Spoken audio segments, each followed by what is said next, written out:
todos, cumprimentei todo mundo, só não reverendo Alcindo, não, o pessoal aqui de trás, boa noite. Quem eu não cumprimentei, sinta-se cumprimentado. E eu queria agradecer por me convidar, é diferente do culto. Aqui a gente não está num culto, que tão somente vai ser pregado uma palavra, vão ser explanadas as escrituras. Mas eu gosto de um termo aí que é o pregamunho. A gente vai ser uma pregação misturada com testemunho, porque me convidaram para isso. Vem trazer seu testemunho. Eu falei, ótimo. Só que eu não consigo dar meu testemunho sem pregar, porque não é meu testemunho. O testemunho, na realidade, é de Deus, do que Cristo fez na minha vida. E vem fazendo, né? Vem me ajudando, vem me consertando, vem me direcionando. Então, toda a honra e glória seja dada ao Senhor, né? E esse testemunho é um testemunho de Deus para a gente, o que ele fez na minha vida, né? Tomara que ele fale um pouco com vocês, tomara que ele mostre algumas coisas que a gente está buscando, né? A multiforme sabedoria da palavra de Deus, ela atinge, né? E não tem erro. Não tem erro a palavra de Deus. Por mais diferente que as nossas vidas possam parecer, né? Ser ou estar. Então a gente pode ter diferentes locais de atuação profissional, ou as nossas famílias podem ser diferentes, a formatação do nosso núcleo familiar pode ser diferente, mas a palavra, ela nunca é tão somente para um fim específico ou para um indivíduo. Ela atinge a todos nós. E pedir para isso, queria orar antes da gente começar. Senhor, abençoa a nossa noite, fala conosco, Pai, que o Teu nome possa ser exaltado, que a toda honra e toda glória seja dada a Ti. Senhor, eu te peço por cada coração aqui, por cada família aqui representada, por cada pessoa que está aqui, indivíduo, por cada projeto aqui representado, por todos os projetos que o Senhor coloca na nossa vida, Pai. Sabemos que vem tudo de Ti e que nós possamos sair, Senhor, edificados nessa noite. É o que nós te pedimos, Pai. Fala conosco, nos dá o Teu Santo Espírito. Amém. Amém? Bom, vamos dar uma navegada na palavra de Deus. E não é só no sentido, obrigado, meu querido, sentido figurativo da palavra. A gente vai fazer aqui uma pós-navegação. A palavra a gente vai ler em Marcos. Eu tenho aqui a minha Bíblia, está na NVI, mas eu vou ler aqui na NAA. Eu acho que todo mundo vai mais em comum. Eu vou falar rapidamente sobre o final de Marcos 4 e a gente vai ler Marcos 5 a partir do verso 1. Contexto da cena aqui que os discípulos estão vivendo com Jesus, né?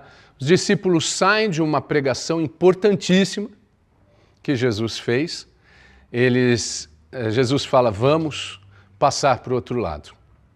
Eles entraram no barco com Cristo e vários outros barcos os acompanharam.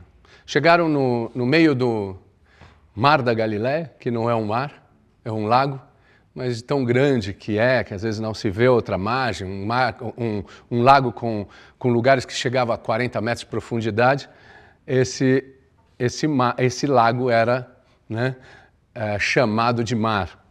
E quando eles chegam bem no meio desse Mar da Galileia, esse grande lago, uma tempestade, né, acomete aquela comitiva, aqueles barcos todos e principalmente o barco onde estava Cristo. E a gente conhece a história porque parece, se não fosse trágico, né, seria cômico. Para mim é cômico, não olhando na perspectiva daqueles caras, mas talvez na de Cristo, porque eles acordam Jesus, que está dormindo na proa do barco, ele até achou um travesseirinho. O cara acha um travesseirinho para dormir no meio da tempestade. E eles acordam Jesus e falam, mas você está dormindo, não te importa que pereçamos? vai morrer todo mundo aqui. E Jesus, ele levanta e faz, shh, aquieta-te, acalma. Eu acredito que aquele momento, e aqui as escrituras falam que aquele momento o vento para de soprar, as ondas acalmam, né? E tudo ficou quieto, principalmente os discípulos.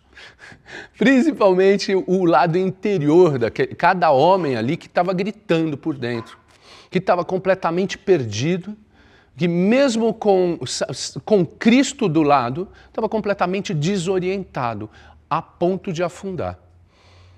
E aí eles calam a boca literalmente ali, eles se aquietam, eu me atrevo a pensar que todo o universo parou naquele momento e deu atenção a Cristo.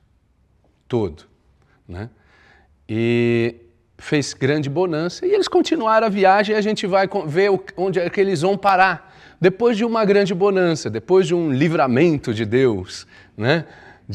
A gente acha assim, não, agora tudo vai dar certo, tudo vai ficar bem. Né? Então, depois daquela grande tempestade, depois daquele cala-boca de Jesus Cristo, né, falando, vocês têm pouca fé. Por quê? Estou aqui com vocês no barco. E aí eles vão lá, Marcos 5, a partir do verso 1, diz assim, Jesus e os discípulos chegaram à outra margem do mar, a terra dos Gerazenos, ou os Gadarenos. Ao desembarcar, logo um homem possuído de um espírito imundo veio dos túmulos ao encontro de Jesus. Esse homem vivia nos túmulos e ninguém podia prendê-lo, nem mesmo concorrentes. Por quê? Tendo sido muitas vezes preso, com correntes e cadeias, as cadeias foram quebradas por eles e as correntes foram despedaçadas. E ninguém conseguia dominá-lo, andava sempre de noite e de dia, gritando por entre os túmulos e pelos montes, ferindo-se com pedras. Quando de longe viu Jesus, correu e prostrou-se diante dele, gritando em alta voz, o que você quer comigo, Jesus, Filho do Deus Altíssimo? Interessante que aqui ele reconhece, né? Talvez os discípulos, momentos atrás, não tinham reconhecido, mas esse cara reconhece imediatamente. Por Deus, peço que não me atormente. Ele disse isso porque Jesus tinha dito a ele, espírito imundo, saia desse homem. Então Jesus perguntou, qual é o seu nome? Ele respondeu, Legião é meu nome, porque somos muitos. E pediu-lhe com insistência que não os mandasse para fora do país. Ora, uma grande manada de porcos estava pastando ali pelo monte, e os espíritos imundos pediram a Jesus, mande-nos para os porcos, para que entremos nele. Jesus permitiu. Então, saindo os espíritos imundos, entraram nos porcos e a manada, que era de cerca de 2.000, precipitou-se despenhadeiro abaixo, para dentro do mar, onde se afogaram. Muito interessante, né? Aqui que uns se afogam, outros não, né? Na história atrás. Então, os que tratavam dos porcos fugiram e foram anunciá-lo na cidade pelos campos. Então o povo saiu para ver o que tinha acontecido. Aproximando-se de Jesus, viram-o endemoniado, que antes estava dominado pela legião, assentado, vestido, em perfeito juízo, e temeram. Os que haviam presenciado os fatos contaram-lhes o que tinha acontecido ao endemoniado e também falaram a respeito dos porcos. Que eu quero saber dos porcos, né? E começaram a pedir com insistência que Jesus se retirasse da terra deles. Quando Jesus estava entrando no barco, aquele que antes, e aqui é muito interessante essa parte, aquele que antes estava possuído pelos demônios, pediu com insistência que Jesus o deixasse ficar com ele. Jesus porém não o permitiu. Ao contrário, ordenou-lhe. E essa é uma ordem linda de Jesus para esse cara. Vá para a sua casa. Vá para a sua casa, para os seus parentes e conte-lhe tudo o que o Senhor fez por você, como teve compaixão de você. Então, ele foi, começou a proclamar em Decápolis tudo o que Jesus tinha feito e todos se admiraram. Palavra de Deus. É uma palavra de Deus para a nossa vida, é uma coisa que... os dois textos, às vezes, têm muito em comum, né? Uns não se afogaram, outros sim. Uns não entenderam o chamado e esse cara imediatamente entende. Uns ficaram com medo com Jesus no barco e o outro não teve medo nenhum em ficar sem Jesus. É interessante, é uma coisa intrigante, a palavra de Deus me intriga, me faz pensar, me faz remover. E aqui ele fala uma coisa muito importante, vai e testemunhe. Vai e testemunhe. Todos nós aqui temos um testemunho. Se não de vida, diário. Diário. Né? Vou começar a perguntar aqui, quem teve um livramento gigante nos seus negócios? Todo mundo. Né? Quem aqui achou que o último problema que você teve no seu projeto, na sua empresa, na sua família, você achou que ia ser o último? Foi o último? Não. E quem está passando por um problema e talvez esqueceu o último? A gente é assim, né? Pelo menos eu sou, não sei se sou só eu. Às vezes eu esqueço e fico aterrorizado que nem os caras do barco. Eu acho que agora eu vou morrer. Mas eu não morri até agora. Né? Vai morrer agora, com Jesus no barco ainda. Tem alguma coisa errada nisso daqui. Né? Então, o testemunho é muito importante. O testemunho que Deus nos dá é algo que a gente testifica a vivência da palavra. Porque se tudo o que aconteceu conosco, na nossa vida, nos nossos erros e acertos, principalmente os nossos erros, né?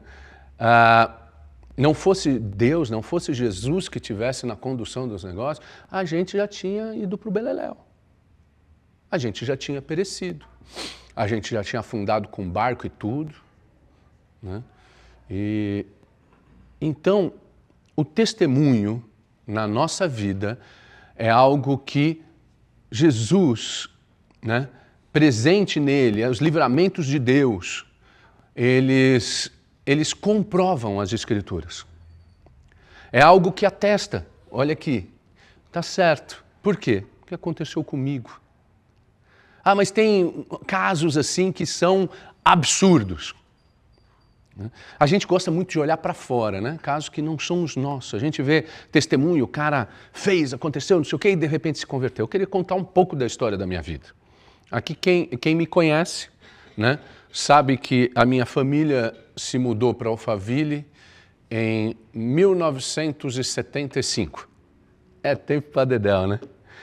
Se mudou em 1975 na inauguração de Alphaville. Alphaville inaugura em 74, é lançado o empreendimento da construtora Albuquerque Takaoka, e meu pai conhece, vem para cá, acaba fazendo uma amizade com um Dr.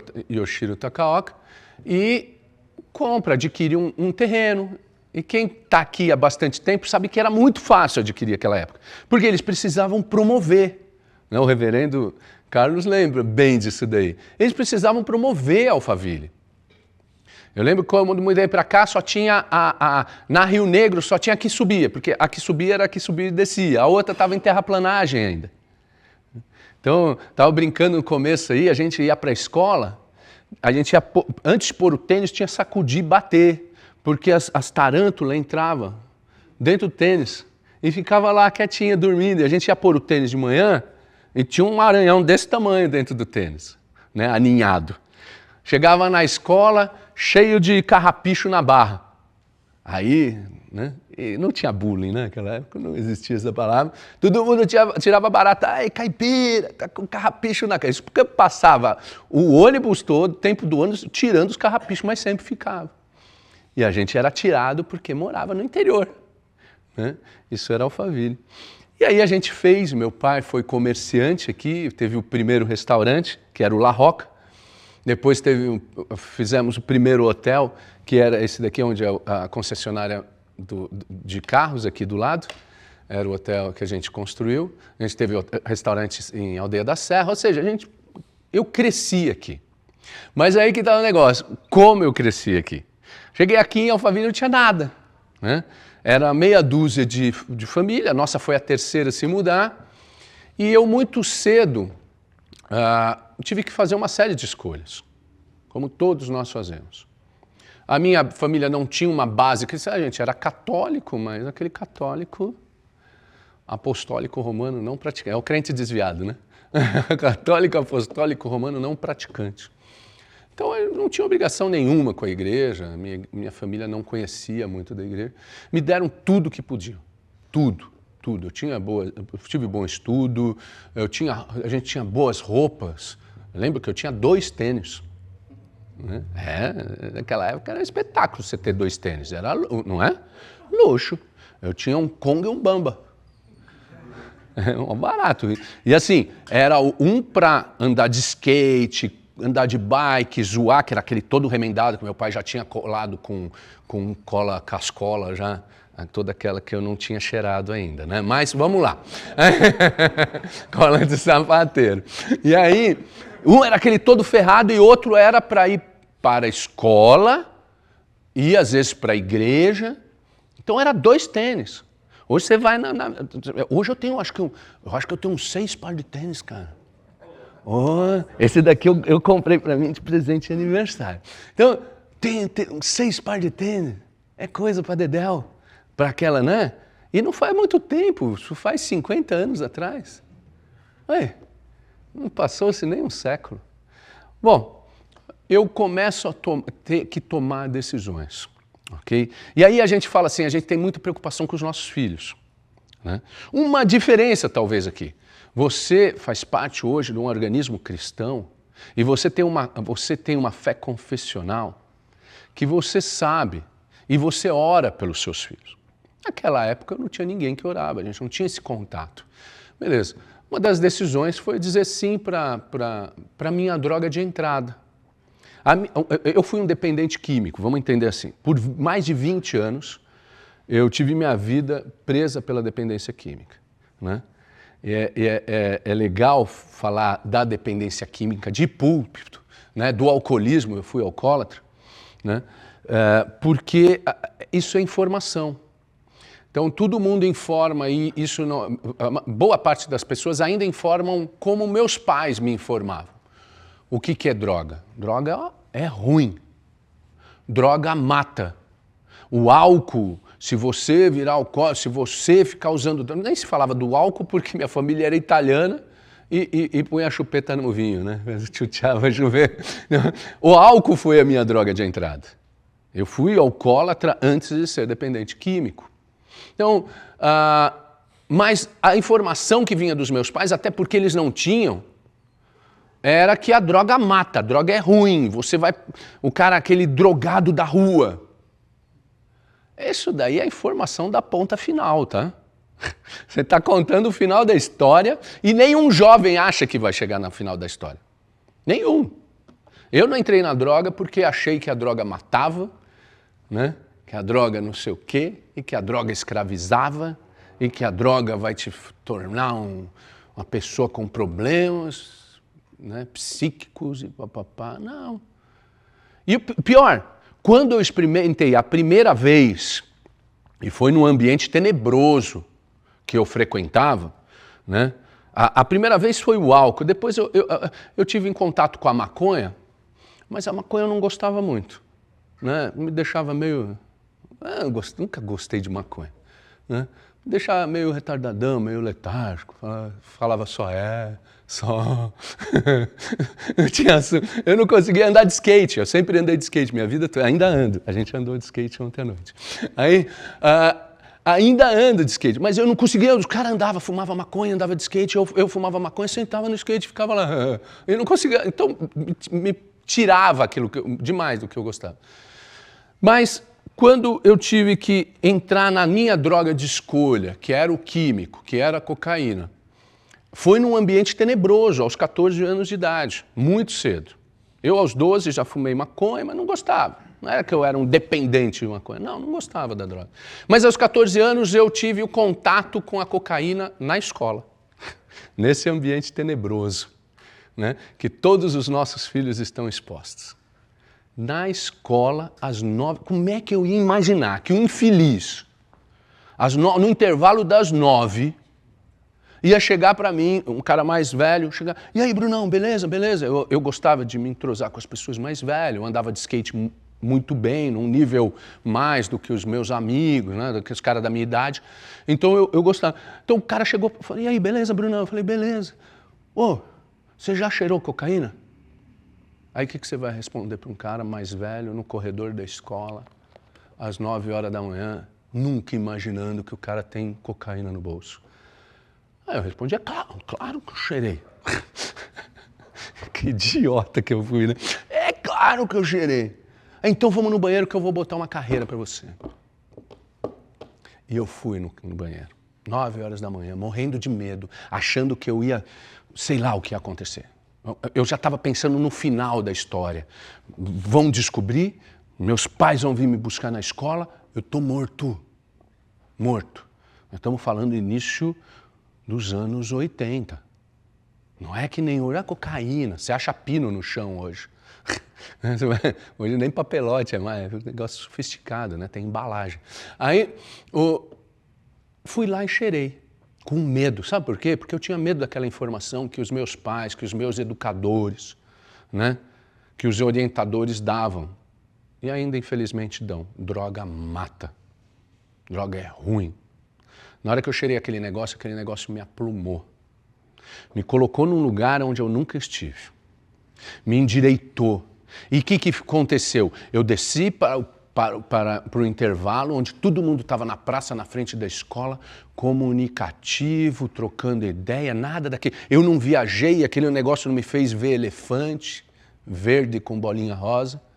Nada. Aquele negócio me aplumou. Hoje os caras falam de uma droga aí que é o Venvance, né? Que te apluma, te endireita, te faz pensar, conectar mais rápido. Isso é bom para quem tem o diagnóstico de usar e orientação médica. Mas aquilo talvez foi potenciar, assim, a 10ª potência do Venvance para mim. E aquilo me aplumou, me fez sentir muito bem. E eu comecei a me comunicar, e qual que foi a informação que na hora eu não pensei, mas que na hora cognitou para mim?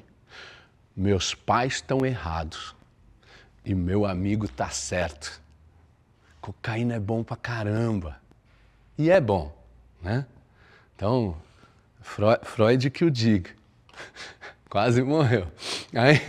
Então, a cocaína foi muito bom para aquele garoto de 14 anos de idade. Melhor ainda, sabe quando foi? Quando a gente começou a vir para Alphaville, já começou a crescer, e a gente aprontava pra caramba aqui, se podia fazer tudo. A informação de Alphaville era o seguinte, olha, é tranquilo, as pessoas que vinham mudar, né? Acho que tinha a pessoa vinha com a torta, né, em casa, né? Vocês mudaram, queria trazer uma torta para você, né? E aí iam receber, então a informação assim, olha, fica tranquilo, você mudou agora, Alphaville é tranquilo. Pode deixar a chave no carro, não precisa fechar carro, deixa som. Ninguém, a porta de casa ficava aberta. Ninguém mais. Só não deixa os seus filhos andar com aquele garoto ali, que tinha uns 3, era eu, Nicola e o Piva. Eram os 3 que causavam problema em Alphaville. E eu passava o tempo todo causando problema. E aí eu comecei a usar, a gente começava às vezes se juntar esses 3, 5 que usavam uma droga aqui, a gente começava a juntar o dinheiro para ir comprar em Barueri. Beleza. Um dia me chegou uma informação, a droga do bairro do lado é muito melhor. É muito melhor, em maior quantidade. Só que os caras tinham medo de ir lá buscar. E chegaram e falaram, nossa, Brunão, como é que a gente faz? Só que não dá para ir lá, ali é perigoso. Eu vou. E eu fui, peguei minha bicicleta e fui pegar droga para todo mundo.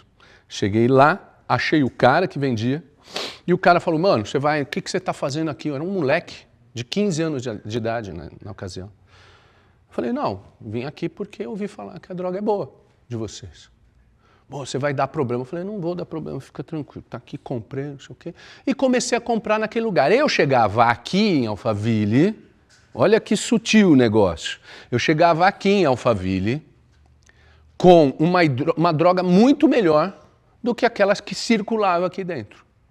Eu já tinha uma estrutura de poder, né, em mim, que você dá isso para um jovem, é perigoso, muito perigoso.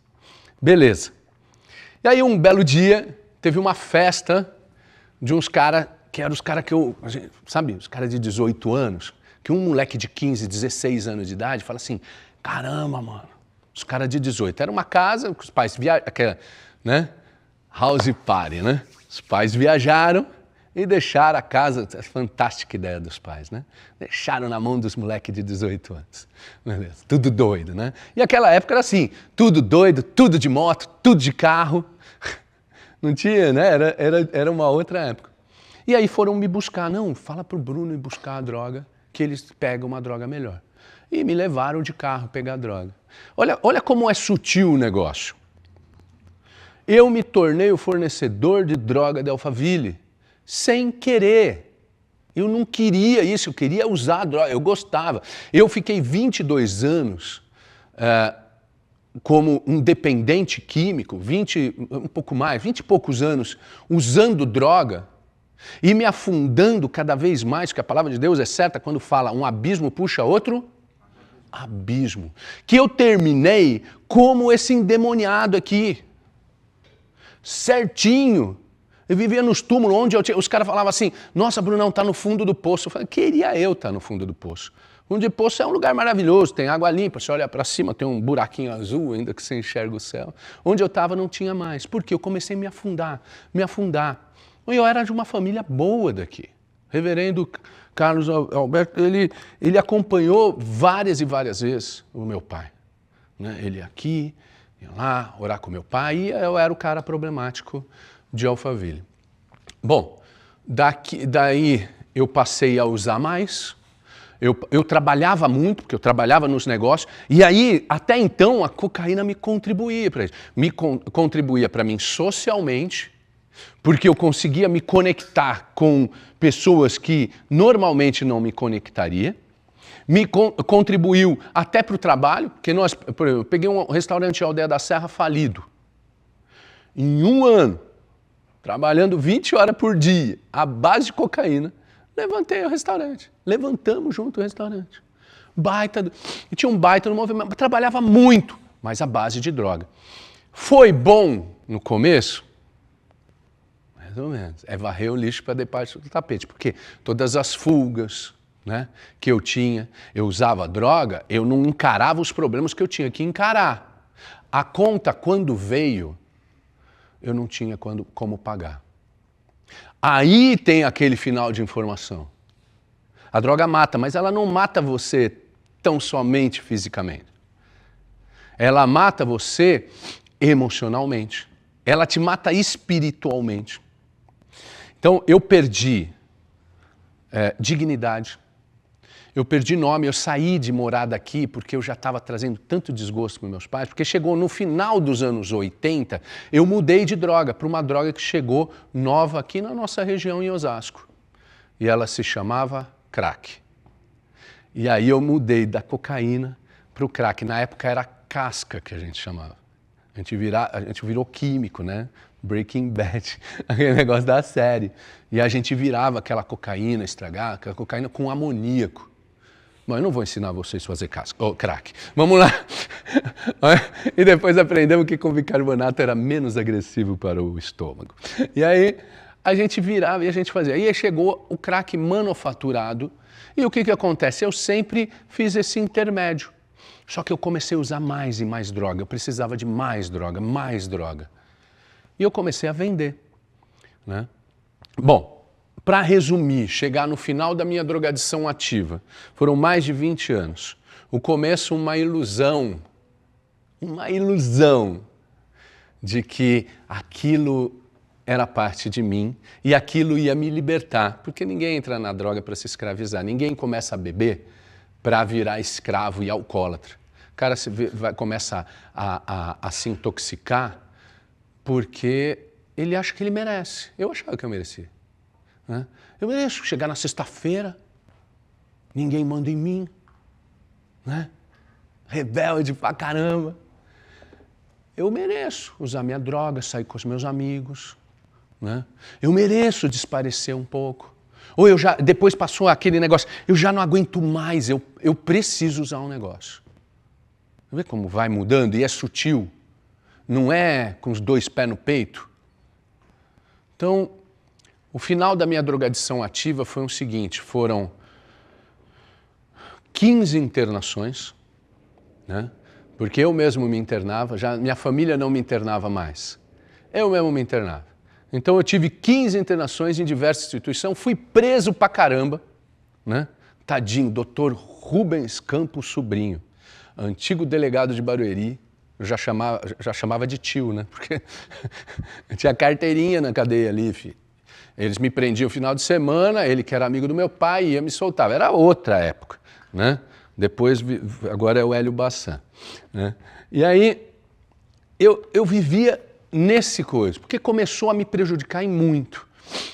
No final da minha drogadição ativa, eu já não morava mais em São Paulo, porque eu estava foragido da polícia de São Paulo.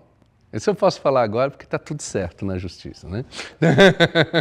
Então, eu era foragido da polícia por causa de uma coisa que eu me envolvi. Um abismo puxa outro abismo. A droga nunca vem sozinha. Você se torna um produto daquele meio que vive e o pior, você se torna aquilo que você nunca queria ser. Nunca imaginaria que um menino, família de Alphaville, bons estudos. Uma das minhas fugas, por exemplo, eu tive uma fuga privilegiada, né? Das minhas fugas da droga, né? Eu fiz 19 anos, eu fui chamado a servir o exército na Itália, porque eu tenho a dupla cidadania, eu sou cidadão italiano de nascença, e aí o exército, o consulado me chamou, eu falei, cara, é uma oportunidade. Com 19 eu já estava pensando em parar de usar. Eu já não aguentava mais. Falei, vou para o exército. Me alistei voluntariamente, me mandaram passagem, fui lá, fiquei 1 ano e pouco morando lá. E aí eu troquei de droga. Eu achei que eu ia fugir da droga, né? É o que a gente chama de fuga geográfica. E nada. Eu achei outra droga. Lá passei a usar. Voltei para cá, pior do que eu estava antes. E as coisas só iam piorando e eu não conseguia me livrar daquilo. Então, aquilo que eu comecei porque eu achava que ia ser a minha liberdade, que eu ia ser um cara livre, né? É o ideal dos anos 70, né? A gente vai ser livre pela uma comunidade alternativa, né? O hippie. E nada, aquilo me escravizou. A minha liberdade me levou para as correntes, totalmente. A minha liberdade me deixou exatamente como esse endemoniado aqui de Gadareno. Preso. Eu mesmo me soltava, eu mesmo fugia, eu mesmo tentava fugir de mim mesmo e não conseguia. Eu estava tão imerso naquela porcaria que não tinha mais jeito. E eu tive um diagnóstico, né? Minha família lá consultando, já não sabia mais o que fazer. Falaram, olha, seu filho vai morrer usando droga. Seu filho cristalizou. Ele nunca mais, ele é um doente crônico. Nunca mais ele vai parar. Então é melhor vocês manter ele de alguma forma distante de vocês, mas ele vai continuar, ele vai morrer usando droga. Esse foi o lindo diagnóstico de um grande psiquiatra brasileiro, né? Beleza, para mim foi ótimo porque eu fui usar droga que nem um condenado à morte, né? Estava no corredor da morte mesmo. Bom, no final da minha drogadição, eu não morava mais aqui, porque eu estava com um problema com a polícia daqui, me procurando aqui, e eu fui morar em Santa Catarina. O que eu fiz em Santa Catarina? Continuei usando a droga. Só que aí eu pus uma conexão da recepção de droga daqui. Aí tinha uma Uma loja lá e uma loja aqui. Eu fui me afundando. Toda vez que eu tentava sair daquilo, eu me afundava mais. Toda vez que eu tentava ir liberdade, eu me afundava mais na minha cova, que nesse cara que morava no cemitério. Exatamente, eu me identifico tanto com isso. E eu acho que é um dos maiores milagres da Bíblia ali. É esse cara. Né? Não é o aleijado que andou. É o cara que saiu de um lugar que pouquíssima gente tem o privilégio de sair. Bom, um dia eu estava lá com toda aquela minha vida louca aqui de lá, e eu tive 2 filhos de um primeiro relacionamento com uma moça aqui de Alphaville, né? Um relacionamento que durou 2 anos, mas eu tive 2 filhos, que é o Bruno, o Bruno de 30 anos, e o Vitório, de 28, faz 28 amanhã. E aí, eu vinha visitar meus filhos aqui. Numa dessas minhas vindas, o meu irmão começou a frequentar uma igreja aqui, começou uma igreja aqui em Alphaville, uma igreja evangélica, e ele começou a namorar uma menina do grupo de jovens. E essa menina tinha uma irmã e eles queriam, a minha família tinha um hotel aqui, eles queriam, de alguma forma, me ajudar. Vamos ajudar o Bruno. Né? E queriam apresentar, não essa moça para mim, mas para que eles juntos pudessem me evangelizar. E eles falaram, vamos lá, o Bruno, não sei o quê. E aí essa moça perguntou, mas quem que é esse? O Bruno é irmão do Aldo, né? Gente boa. Deus te ama. Crente falando. Gente boa. Não, outra, quando você não tem outro adjetivo para a pessoa, o cara é legal, a mina é simpática. A mina simpática é feia, gente. A mina é gata e simpática, aí legal. Não, a mina é simpática, mó baranga. Aí, então, não, o Bruno é gente boa, a gente precisa ajudar ele. Ah, por quê? Não, porque o Bruno, ele tem um probleminha. Viu a foto do cartaz? Né? Se alguém achou que era outra coisa, né? Não é. Bruno tinha um probleminha.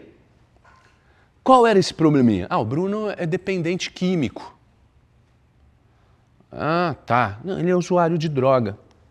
Então, mas e essa moça trabalhava no Bradesco, na diretoria do Bradesco, lá na Cidade de Deus. E ele trabalha com o quê? Falou, então, esse é outro problema. Ele não trabalha, ele é traficante. Probleminha. Né? Mas ele mora aqui? Não, então, esse é outro probleminha que ele tem. Ele não mora aqui porque ele está foragido da polícia de São Paulo e mora em Santa Catarina. Ele falou, o que está fazendo aqui? Vindo ver os filhos do primeiro casamento. A menina falou, quero não. Não quero, claro, menina, sã consciência, não quero. Mas acabou que ela deu carona pro meu irmão e a irmã dela e ela me encontrou no estacionamento aqui desse restaurante, do lado da nossa igreja aqui. E eu falei, olha, não, eu tenho que ir embora, a menina queria vazar, né? E essa menina estava no louvor da igreja, isso foi em 2001. Graças a Deus, eu estou há 23 anos limpo. Sem álcool, sem droga e tentando melhorar todo dia. 23 anos numa recuperação junto com Cristo. Né? E aí, essa menina não queria, eu falei, não, por favor, vem jantar com a gente, eu faço questão, não sei o quê. Ela acabou ficando. E eu acabei contando algumas coisas para ela da minha vida, e essa menina saiu incomodada desse coisa. Eu voltei para Florianópolis de madrugada, ela saiu incomodada com algumas coisas que eu tinha falado para ela, e ela passou a orar por mim. Né? E ela passou a acordar todo dia. Ela me falou depois que todo dia, às 3 horas da manhã, ela tinha que orar por mim. E ela acordava, despertava. E se ela não orasse, ela não conseguia voltar a dormir. Ela ficava fritando na cama. Essa menina ficou orando por mim. Eu voltei para Florianópolis, comecei, não sei porquê, a me incomodar com tudo que eu fazia. Gente, isso daí não é coincidência. Hoje, se você vai lá, né, naqueles nossos queridos 5 pontos, né, do calvinismo, na tulipe, né, você tem um negócio que é a graça irresistível. É a graça irresistível. E eu vos asseguro, a graça é irresistível. Né? Então não interessa o problema que você está passando, o filho que não está, a filha que... Cara, a graça é irresistível. Bem mais louco, inclusive, que droga. Bem mais louco. Então, cara, a gente se preocupa com tantas coisas, a gente desfoca do centro e vai para a periferia muito rápido, fica preocupado com vento, com onda batendo no barquinho. Você está no meio de uma embarcação que não vai virar. A fé não vira, não tomba, não afunda, a não ser que eu me jogue do barquinho. E a gente faz muitas vezes isso. Deixa eu sair daqui, porque talvez eu nadando...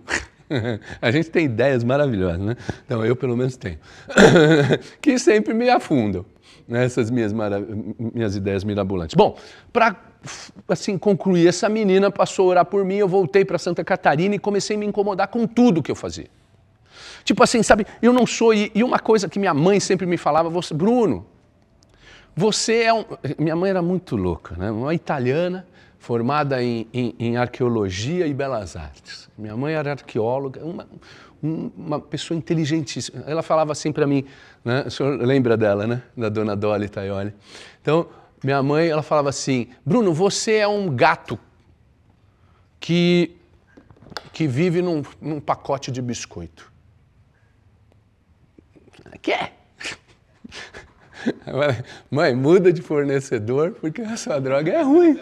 Pega a minha. Né? Aí ela fala, você é um gato num pacote de biscoito. Você vive num pacote de biscoito e acaba achando que é biscoito. Você é gato. Não tem nada a ver com aquele produto. Você não pode se transformar, né, produto do meio que você vive. Você nasceu gato e isso está dentro dos 5 pontos, né? A eleição. A gente tem uma eleição na nossa vida e se você está aqui, não tenha dúvida do seu chamado e da sua salvação. Se você está nessa noite, você foi atraído pela essa maravilhosa graça, se você está nessa igreja ou em qualquer outra e foi atraído pela maravilhosa graça de Deus, não tenha dúvida.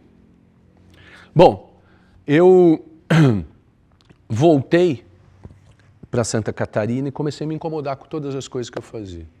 Fechei lá a boca, falei, ó, nunca mais vocês vão me ver, estou indo embora, peguei toda a droga, me enfiei dentro de casa e fiquei usando crack, que nem um... Cara, eu usava muita pedra, por isso que eu tinha que vender. É tipo, o cara tem uma frota de Landau, ele tem que ter um posto de gasolina, né? É que nem sabe o que é Landau mais, né? É um carro grande que faz, né, meio quilômetro com 1 litro de gasolina. Sai de ligar, gastar 5. Aí eu usava muito, para você ter ideia, se você fizer uma conta, eu usava em torno de 30, 40 pedras por dia. Eu fumava muito crack, muito. Né? A minha esposa fala hoje que Deus me deu um dom maravilhoso, que é falar e andar. Tudo bem que eu não faço os dois ao mesmo tempo, né? Às vezes eu paro para falar, e se eu ando, eu não consigo. Bom, ou seja, eu ainda falo, eu ainda ando. Olha que milagre é esse, que preservou alguma coisa dentro dessa cachola velha aqui. Bom, comecei a me incomodar com as coisas, fiquei lá usando droga dentro daquele apartamento, não acabava a droga, que era muita droga. Aí um dia eu falei, eu tenho que sair daqui, eu tenho que fugir, e fugi de lá, e vim para cá. Eu cheguei aqui numa quinta-feira, eu lembro até hoje. Foi em agosto de 2001, uma quinta-feira, parei ali no estacionamento, viajei de Santa Catarina para cá, de carro de madrugada, parei no estacionamento, fiquei dentro do carro esperando dar 10 horas da manhã para ligar para esse pessoal da igreja, para essa menina em específico, que era da igreja. Porque eu falei, pô, tem que dar umas 10 horas, não vou acomodar a menina. Aí liguei, ela me atendeu, falei, olha, eu preciso de ajuda. Aí ela falou, tá. Falei, a gente pode se encontrar? Né? Até falei, vamos tomar um negócio? Vamos tomar um negócio? Porque às vezes eu tomava 10 horas da manhã um conhacão com fogo paulista, que credo, misericórdia. Aí, Deus, eu até me arrepiei, coisa horrível, né? Aí essa menina falou, não, eu não tomo negócio. Eu falei, tá, mas a gente não pode se encontrar para conversar, eu preciso conversar com alguém. Ela falou, olha, hoje à noite eu ministro louvor aqui em Santana do Parnaíba, se você quiser vir na igreja, igreja. Cara que nem eu na igreja. Eu falei, mas não tem outro lugar que a gente possa se encontrar? Ele falou, não, eu tenho escala na igreja, se você quiser, você me encontra lá. Eu falei, não tenho nada a perder. Aquela noite eu fui para a igreja. Mas eu não queria ir para a igreja, porque tem a gente tem o evangelista do mal lá fora, que é o cara que ou frequentou a igreja e não frequenta mais, ou o cara ouviu de outro, que é pior ainda. Ele ouve e replica, tipo mídia social, né? Ele ouve e replica aquilo que ele não sabe o que é. E o que me falaram de igreja? Vamos lá, o que falaram para você de igreja antes de você chegar na igreja, se você não nasceu num lar cristão? Oi? É careta. Que mais? Pastor toma dinheiro dos outros. Que mais? Para mim me falava assim, ó, o cara, noite pro dia, o cara se converte, antes o cara era do movimento, agora usa um terno e gravata, que não é nem do número dele, né? Bota a Bíblia debaixo do braço, só o sovaco dele é santo, porque o cara tá todo torto, né? Um sovaquinho santo. E aí fazem lavagem cerebral nele. Né? As minas não se maqueiam mais. Olha só a informação que eu tinha aqui dentro do que era igreja. As minas não se maqueiam mais, usa uma saiona até aqui e não se depila. Fala, creda monga, né? A crente dos 3 coques, né? Um coque aqui, um aqui, outro aqui. Pô, o que eu vou querer saber de um lugar que tem um monte de gente bitolada, chata, né? Que dá dinheiro para pastor e que as minas é monga, filho. A monga não é, monga é um negócio play center. Bom, quem é mais jovem não sabe, mas entra na internet, põe no Google, monga play center, vocês vão saber o que é. A mulher que virava macaco. Bom, ou seja, cara, essa é a informação que me passaram. Mas eu falei assim para mim, eu falei, tá bom, eu vou. Aceitei o convite. Fui naquela igreja, naquela noite, um culto que tinha meia dúzia de pessoas. Fiquei lá, achei muito bonitinha ela cantando. Legal, a menina cantando, me senti bem. Né?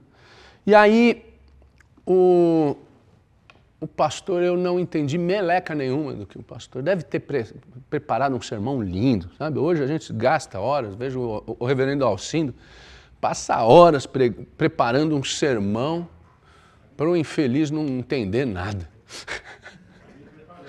Tá preparando sermão, hein, reverendo? Presta atenção no testemunho, pô. Ele, cara, é o único cara que eu conheço que ele consegue ler, anotar, responder mensagem e prestar atenção no que você está falando. Como é que consegue um negócio desse? É uma sumidade. Estuda ele, né? Quando morrer, disseca para ver o que ele tinha dentro da Alcindo, que é para se estudar mesmo. Aí, beleza. Eu fui naquele culto, não entendi nada, eu só entendi um negócio no final. Olha só como Deus age.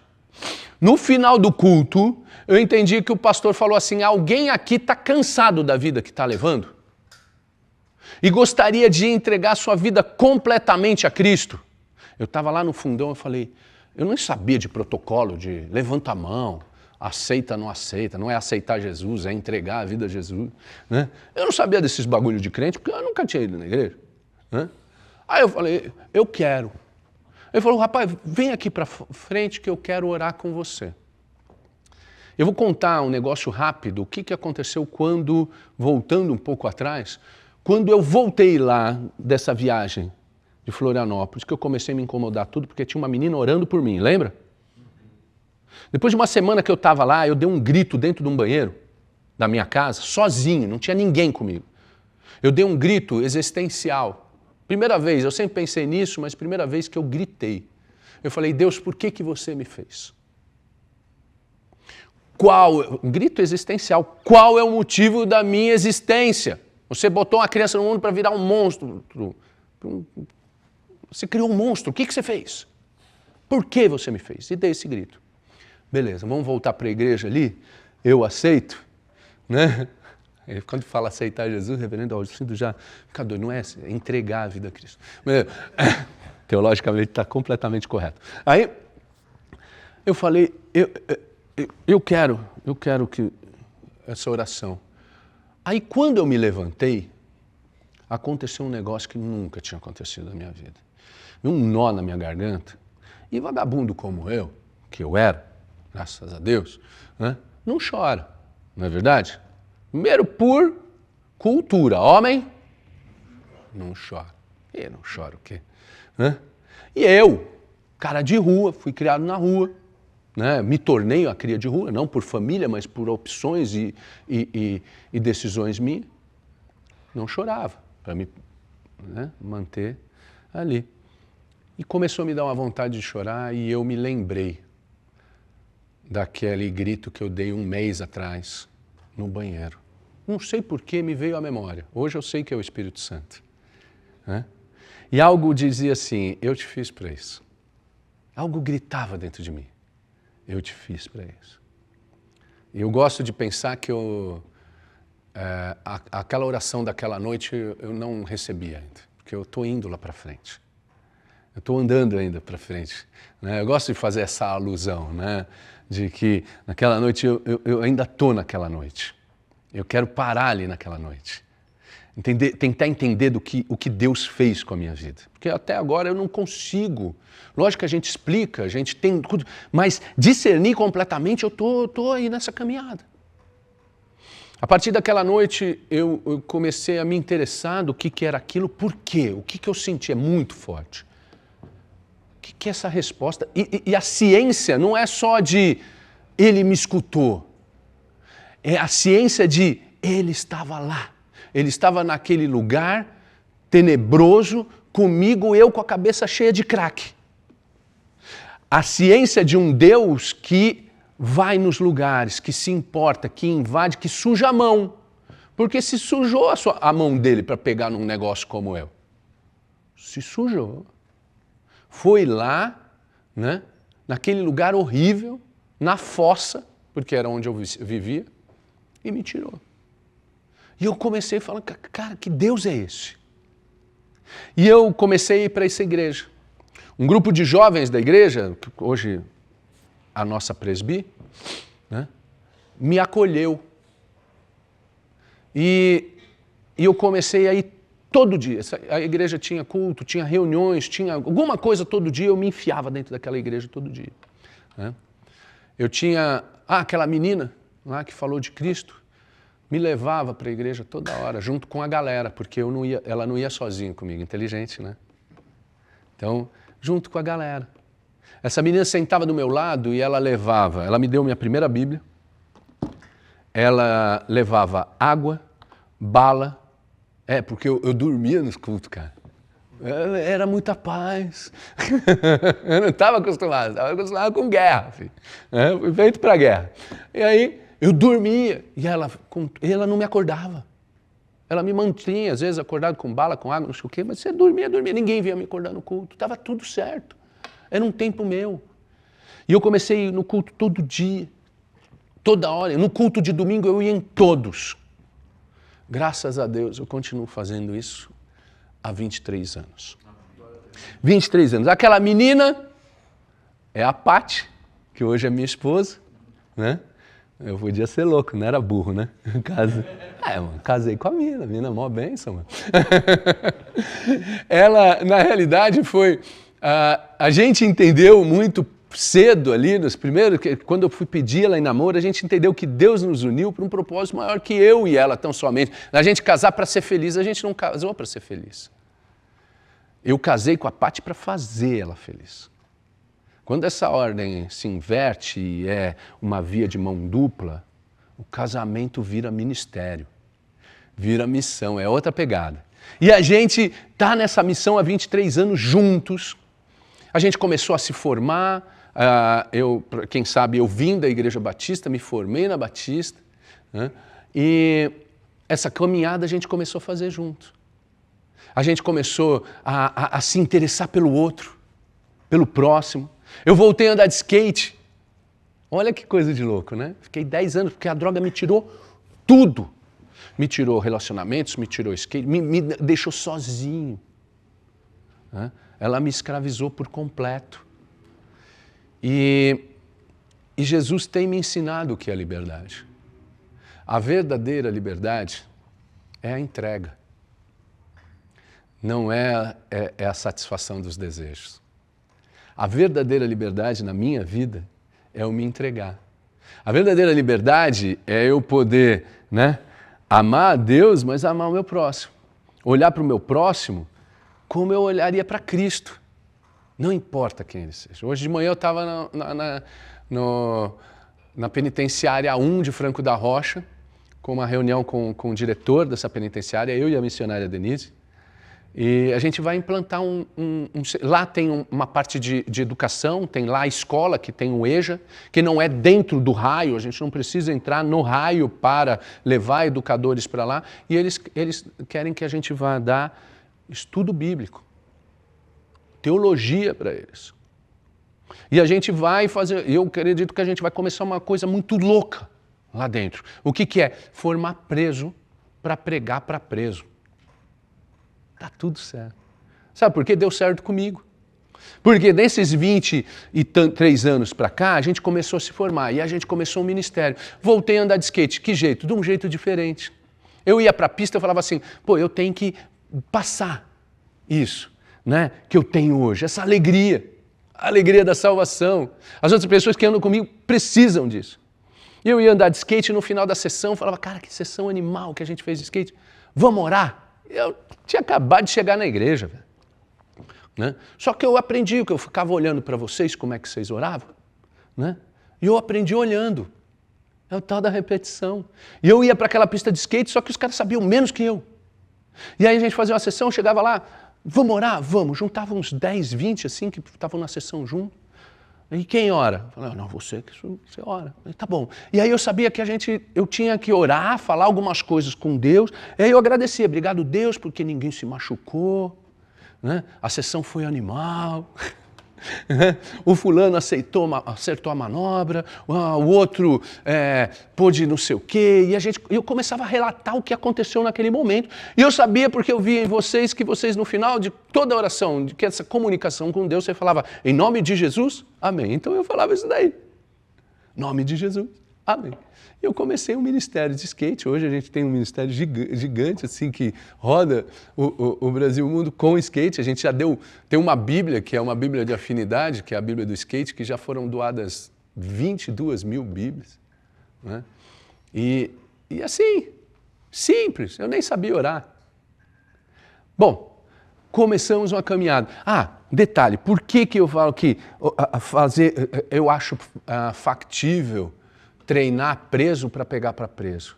Porque em 2007, eu fui chamado para a igreja que eu e a Paty estávamos servindo, eu já era pastor de jovens, eu estava sendo separado como pastor de jovens, eu fui ordenado em 2010, e em 2007 a gente foi convidado para ir para uma base, fazer uma base missionária em Maputo, na África. E aí eu tinha perdido meus documentos, fui fazer, perco e extravei o documento. Né? Aí cheguei na delegacia. Eu odeio delegacia, cara. Desculpa se alguém aqui é policial, delegado, mas não gosto, filho. Eu também não tenho por que você ir para a delegacia, né? E aí tinha lá, o delegado foi lá, puxou, falou, ih, Bruno, me conhecia, doutor Hélio Bassan. Falou, ih, Bruno, tem um mandato de prisão aqui para você de 10 anos atrás, de 1997.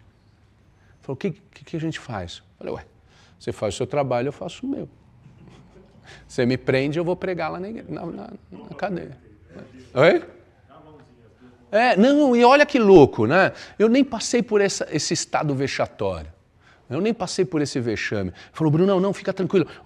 Não vou nem pegar, liga para sua família, fala, eu vou te mandar para uma cadeia tranquila, cadeia tranquila no Brasil, aqui em Barueri. E eu voltei para a cadeia. Depois de 10 anos, depois de 7 anos na igreja. Sabe como é que chama isso daí? Fruto do pecado. A gente não está livre das nossas decisões, das coisas que a gente cometeu. E eu fui lá, e foi tão bom. Vamos lá, vai, de novo. Foi tão bom que eu fui para dentro com um novo mindset, entendeu? Formatado. Eu era crente. E aí eu fui pregar. Botamos uma igreja lá dentro. O capelão de carcerária aqui tinha se formado na Faculdade Batista comigo, que o pastor Claudinei, que hoje está em Orlando, tem uma igreja lá. Ele foi lá me visitar, falou, Brunão, fiquei sabendo o que aconteceu. Eu falei, você vê, Claudinei, obrigado por me visitar, né? Ele falou, não vim te visitar, não. Eu vim pedir um favor para você. Ele falou, eu sou capelão aqui nessa unidade carcerária e não estou tendo tempo de vir fazer capelania. Você não quer assumir a capelania dessa cadeia? Eu falei, maluco, olha para mim, eu sou preso. Aí ele falou, pois é, Brunão, ministério full time, mano. Toma banho, full time. Ele falou, você está aqui toda hora. E não é que o bagulho deu certo?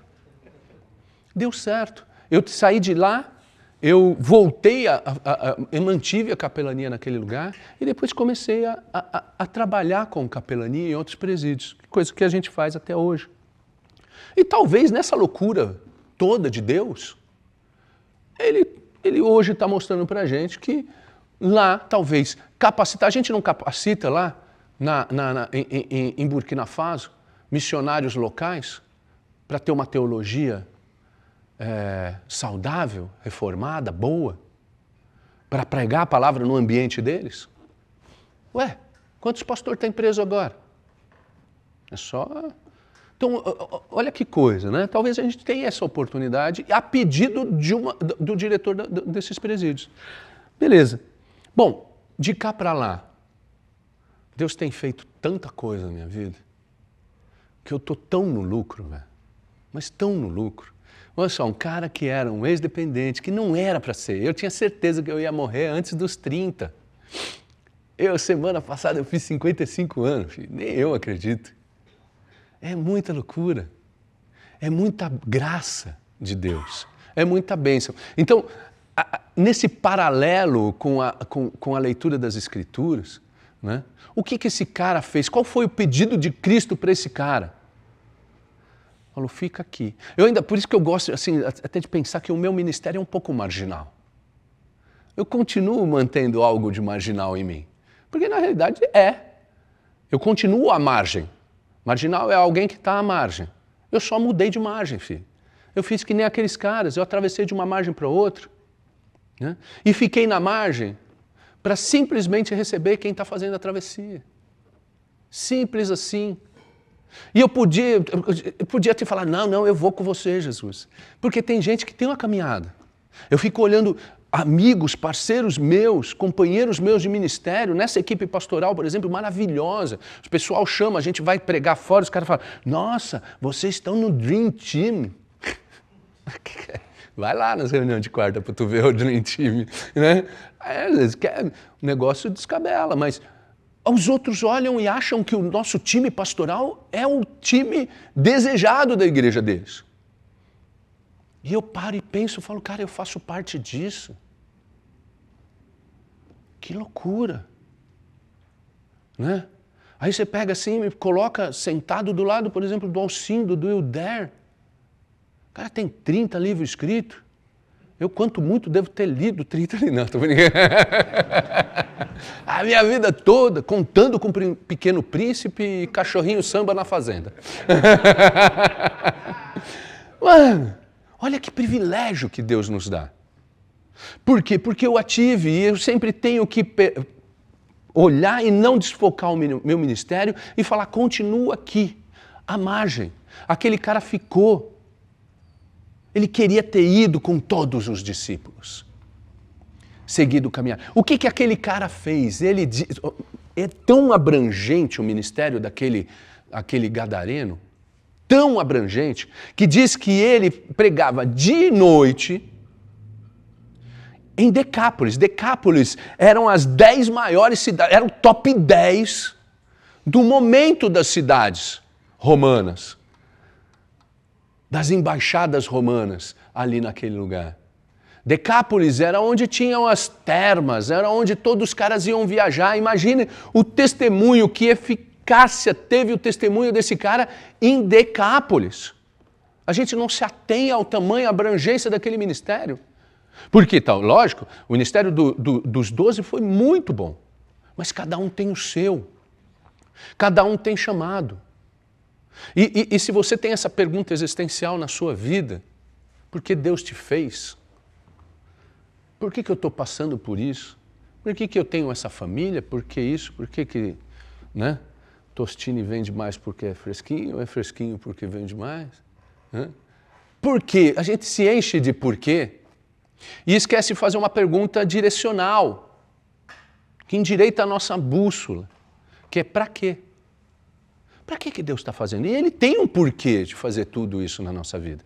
Ele tem um porquê da tempestade, Ele tem um porquê do louco do outro lado da margem, Ele tem um porquê de só fazer um bate e volta, porque se perceber aqui Ele fez um bate e volta. Ele bateu em Gadara, só falou, ó, sai daí, os porcos tudo se matou lá, os caras mandaram ele vazar, ele vazou. Ficou um cara que falou assim, eu aceito Jesus. Olha lá, ele fica doido quando fica. Eu me entrego a ti, Cristo. E é o que o Senhor tem para a minha vida. E ficou em Gadara. Imediatamente, Jesus pôs o pé na margem, botou o pé no barco e voltou. Foi isso que ele fez, é uma pisada na margem, ele nem entrou na cidade. Olha a abrangência e olha o que Cristo pode fazer no impacto com uma pessoa. Quando ele teve impacto na minha vida, ele bateu de frente, deu PT. Sobrou nada de mim. Nada. Sobrou história para contar. Sobrou o rádio do painel ali, que conta história até hoje. De um cara que ele mesmo tinha perdido as esperanças dele. Um cara que ele mesmo se internava, que ele mesmo se isolava, que ele mesmo estava tentando se matar, fumando crack que nem um condenado. Né? Essas histórias que sobraram de mim. E que foram completamente transformadas e significadas com a chegada de Cristo na vida dele. Com a chegada de Cristo, quando ele pisou naquela margem, encontrou um doido, que nem eu e que nem você. A diferença é que eu sei que eu sou doido. Não, tô brincando. A gente pergunta, né? Quem aqui sabe que é doido, né? Os caras, não, então, vamos ter a ciência, né, do que a gente é. Aí tem um bando de doido, filho. Deveria ser um bando de doido. Um bando de doido de falar com Cristo, um bando de ser louco o suficiente de ser um cristão em todo e qualquer lugar que você vá. Em Decápolis, do lado de lá da margem, do lado de cada margem. Deus nos envia como lobos, como cordeiro em meio a lobos. Deus nos envia, né? Nesse mundo que a gente sabe que mundo a gente vive. E a gente desfoca, a gente fica reclamando de política. A gente tem que ser um ser político? Com certeza. A gente não tem que ser um ser partidário, a igreja não é partidária. A igreja é política. A igreja tem que entender de política, tem que se envolver sim em política. Totalmente a favor. A gente desfoca com os problemas que nos acometem. Ô, gente, a palavra de Deus, pelo menos, a minha Bíblia é uma coisa que está arriscada lá, né? E eu procuro lembrar sempre, é Mateus 6,33. Buscai primeiro o reino de Deus e a sua justiça. E o demais, esse demais, é algo que é inatingível para a gente. É a sanidade mental de um dependente químico. É a saúde de um cara que está acometido de uma doença incurável. O demais é a união da família. O demais é a saúde de um mal que vai ou está levando um ente nosso. O demais é a paz no meio da tempestade. O demais é tudo demais que a gente não encontra no e-commerce, né? Que a gente não pode comprar, adquirir, mudar projeto. Se eu mudar, talvez bota o barquinho para lá que a gente vai conseguir sair daqui. Não, demais é soltar o leme e deixar que Deus mande que tudo isso fique quieto. Esse tempo chega. Chegou na minha vida no momento mais turbulento de todos. E eu fui ter outros problemas. Outros problemas. Eu fui ter outras lutas, outras batalhas. Né? E a superação está nisso, em você se entregar. Entregar completamente a Cristo. Se entregar seus caminhos, seus projetos, sua família. Quem pode trazer o seu filho de volta? Ah, porque agora ele está rebelde. Isso é o que eu mais escuto. Eu amo essa parte. Eu amo essa idade do buraco da igreja. Né? A igreja tem um gap dos 18 aos 29, não tem? A gente tem uma evasão nessa idade. daqui da igreja. Eu vou contar uma história para vocês. Sabe qual? Estatística. Eu amo estatística, né? Estatística da população carcerária. Nós temos 1 milhão de presos no Brasil, mais ou menos. Ok? Ou seja, 60% desse 1 milhão, a gente está falando de 600 mil pessoas, nesse momento, privadas da sua liberdade, povoando o sistema carcerário, que as nossas 1.400 cadeias no Brasil, né, que algumas têm de 150% a 300% de lotação, ou seja, 3 vezes mais do que a sua capacidade. Eles estão entulhados lá aos montes. 60% dessa população são de jovens de 18 a 29 anos. É a nossa Presbi, é a nossa UMP. Eles estão lá, eles tomaram decisões. Eles tomaram decisões. E as decisões deles muitas vezes os afastam tanto de Deus, ou os aproximam. Porque eu conheço um monte de gente que se converte na cadeia, que encontra o caminho no deserto. É muito louco o negócio. É tentar entender Deus, o propósito de Deus para a sua vida. Ele quer que você fique aqui, que você vá para ali. É simples, e Ele fala, Ele continua falando conosco. Para mim Ele falou, eu te fiz para isso, acabou, foi o suficiente para mim começar a me formar. Para mim começar a tentar entender, eu preciso estudar esse negócio aqui. E esse negócio aqui tem salvado minha vida todos os dias. Uma vez foi da droga, outra vez foi de mim mesmo, tem sido pelo menos. Ela me salva de mim mesmo. Então era isso que eu tinha para contar de história para vocês. O que Cristo fez na minha vida. Né? Eu sou hoje pastor, né? Graças a Ele. Eu amo o que eu faço, não queria ser outra coisa. Os caras falam, Brunão, volta ao ramo da tua atividade, né? A gente sempre teve 65 anos de restaurante e hotel, minha família toda hoteleira, a gente cresceu aqui, a gente sabe, eu ainda sei como trabalhar com isso. Não vou. Né? Tive proposta, tive não sei o quê. Né? Não, só vamos usar o seu nome. Não, meu nome é bem usado hoje. Né? Meu nome até mudou, porque tem uns caras que nem sabem meu nome, me chamam de pastor. Olha, que doido. Não é? Ô pastor, não chama mais de Brunão. Ô Bruno Taioli. Não. Pastor, e está tudo certo, não quero nem não precisa nem saber, marca aí nos seus contatos, pastor. E quando você precisar, que se eu vou procurar um pastor, vai achar nos seus contatos alguém da gente. Amém? Amém? Bom, antes da gente orar, terminar, acho que eu extrapolei um pouco o tempo, não? Está dentro do... Não tem? Então eu vou falar. Bom, abra sua palavra. Não, estou brincando. Alguém tem alguma pergunta? Pergunte agora ou cale-se para sempre. Não, pergunte agora ou no café também. Alguém tem alguma, gostaria de falar uma pergunta? Pastor Carlos orou primeiro por você. Sim. A igreja presbiteriana sempre teve muito presente, porque mais do que pregar em púlpito, nós somos relacionais. Os nossos pastores vão, visitam, se importam. E a gente aprendeu isso com o reverendo Carlos. O reverendo Carlos, eu me lembro, quando eu era garoto, ele tomando café com meu pai, e meu pai chorando as pitangas para ele. E aí o reverendo Carlos orando com ele. E o meu pai não era da igreja presbiteriana. Mas eu me lembro de tudo isso. Essas coisas não se apagaram da minha memória, por mais droga que eu tenha usado. Pois não, desculpa. Então, nessa luta toda que você teve, você não buscou auxílio também na terapia, para poder se ajudar? Tudo! O que você fez? Tudo, eu fiz tudo, porque eu já não aguentava mais usar droga, concorda?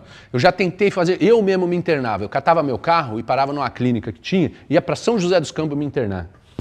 Tive 15 internações. Mas eu tentei de tudo. Eu fiz terapia, eu manipulava os conseguia, eu era manipulador ao extremo. Né? Era bom, era, mas não era suficiente para mim. Né? Hoje eu acho que é necessário, principalmente para a atualidade emocional, né? Dessa época. Então, mas eu fiz tudo. Para você ter ideia, eu fui para São José do Rio Preto para tomar vacina para parar de beber.